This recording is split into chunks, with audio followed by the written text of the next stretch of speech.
fucking Jesus! 9:59, New York City, New York. The South Tower of the World Trade Center, 110 stories tall, collapses to the ground in approximately 10 seconds. 29 minutes later, the North Tower follows suit, also collapsing in approximately 10 seconds. Later that evening, at 5:20, World Trade Center Building 7, 47 stories tall, collapses to the ground in under 7 seconds. The official explanation is that falling debris from the North Tower created a series of fires inside the building. If this is true, it would be the third steel-frame skyscraper in history to completely collapse because of damage and fire. The first two would be the Twin Towers. February 23rd, 1991. One Meridian Plaza, a 38-story skyscraper in Philadelphia, burned for 18 hours across 8 floors. It is later described by officials as the most significant fire of the century. It did not collapse. October 17th, 2004. A 56-story skyscraper in Caracas, Venezuela, built in 1976, burned for over 17 hours and spread across 26 floors. It did not collapse. February 13th, 1975. A 3-alarm fire broke out between the 9th and 14th floors of the North Tower. No one died. The building was unoccupied. The fire began in an electrical wiring closet on the 11th floor. There should have been fire stops to prevent it from spreading, but there weren't. The fire spread to 6 other floors.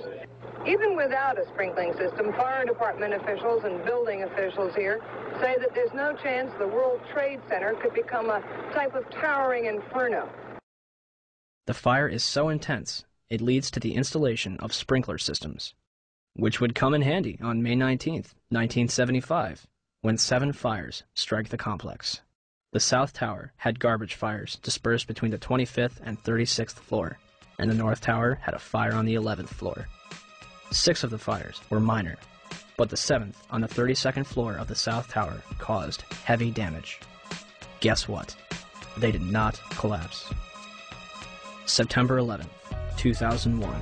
2 110-story skyscrapers, completed in 1973, burned for 56 minutes over 8 floors and 103 minutes over 5 floors, respectively, before collapsing completely to the ground. Some argue that this was due to the construction of the Twin Towers. The Twin Towers were composed of 200,000 tons of steel and 425,000 cubic yards of concrete. The core of each tower was a rectangular pillar 87 by 133 feet, comprised of 47 steel box columns ranging from 36 by 16 to 52 by 22 inches. The North Tower was completed in 1970, standing at 1,368 feet tall, and the South Tower was completed in 1973, reaching 1,362 feet tall, making them the tallest buildings in the world at the time. They were designed to withstand multiple impacts from a Boeing 707, the largest aircraft at its time. An analysis released in 1964 claims that the buildings were investigated and found to be safe in an assumed collision with a 707 traveling at 600 miles per hour. Such collision would result in only local damage which could not cause collapse or substantial damage to the building. A 707 has 4 engines instead of 2, and its cruise speed is 607 miles per hour. The Boeing 767s that struck the North and South Tower were traveling at 440 and 540 miles per hour, respectively.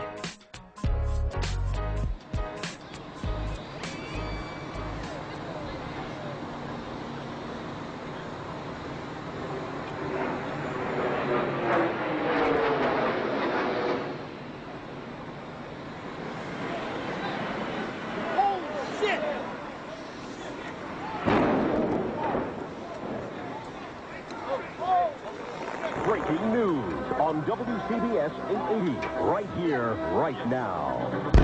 I believe if we can get in touch with him, we have a witness who saw what happened at the World Trade Center. This apparently was a commuter plane that smashed into it with such force that the windows of the Pick-a-Bagel smashed with a big bang.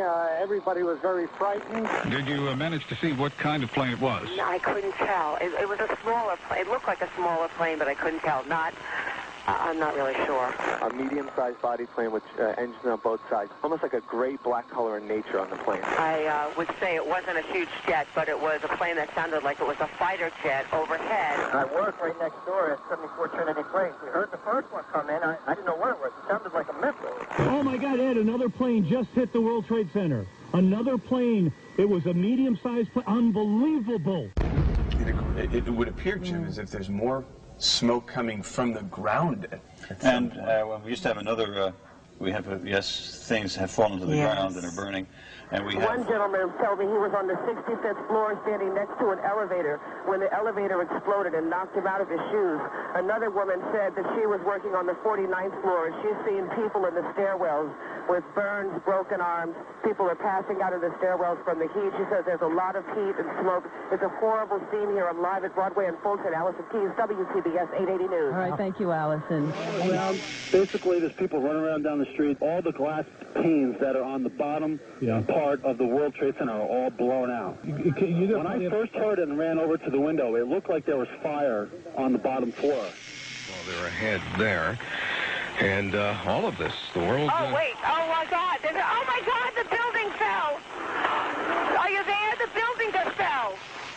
You said it sounded like the 4th of July. You heard a big explosion before the building fell? I saw it as it was happening, and it sounded as if you had 100 of those little black cat firecrackers and you lit them all off at once. That's what it sounded like. It sounded like the finale of the 4th of July over the East River. Oh, my We just witnessed some kind of secondary follow-up explosion. 10 o'clock Eastern Time this morning, just collapsing on itself. We have no idea what caused this. Almost looks like one of those planned implosions. As if a demolition team set off. When you see the old demolitions of these old buildings, it folded down on itself and it is not there anymore. If you wish to bring anybody who's ever watched a building being demolished on purpose knows that if you're going to do this, you have to get at the under infrastructure of a building and bring it down. Right now, police have to determine is whether that explosion was caused from the initial impact of the plane or whether it was something that was exploded on the ground. Generally speaking, for a building to collapse in on itself like that, it would seem to indicate that there could have been an explosion, a bomb planted on the ground that would make the building collapse within itself. By that evening, eyewitnesses and experts alike were rushing to defend the official narrative of events, claiming that raging jet fuel fires melted the steel inside the Twin Towers. I saw this plane come out of nowhere and just scream right into the side of the Twin Tower, exploding through the other side. And then I witnessed both towers collapse, one first and then the second, mostly due to structural failure because the fire was just too intense. When one of those airplanes crashed into one of the towers, it was the equivalent of a 6-point earthquake. Marlene Davis is the Dean of Architecture at the University of Tennessee.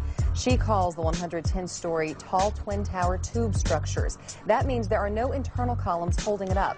You know, when we saw this yesterday, people said, oh my goodness, there was a bomb on there. There must have been a bomb that collapsed. Must have been a bomb below. Right, that finished the job. Well, it turns out we heard from experts who said that, you know what, the fire on those floors probably 1,500 degrees. Steel can only withstand so much because the steel structure that holds the building up was on the outside, and essentially the building started to melt and it gave way and it toppled. Engineers suspect the temperatures inside the crash areas could have quickly reached well over 1,000 degrees, perhaps approaching 2,000 degrees, beyond the melting point of any steel.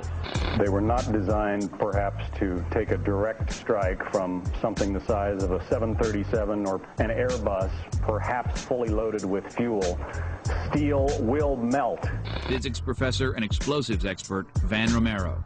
Even if there was no secondary explosives in the building, hitting the having the airplane hit the building where it did, a large amount of weight above the damaged location, that damaged location being further damaged by the fire, that structure could no longer support the weight above it, and the collapse ensues. Numerous individuals, including some of the architects themselves, would claim that plane crashes were never taken into consideration and that the building was doomed to failure. Hyman Brown was the project engineer on the Twin Towers, the man on the ground in charge of making sure the buildings were built right, the way it was designed. Structural steel is fireproof to last between 1 and 2 hours, which it did, and then steel melts. Each tower was built around a central core. That core kept the building up, supporting the tower's so-called dead weight. But when steel melts, according to Brown, like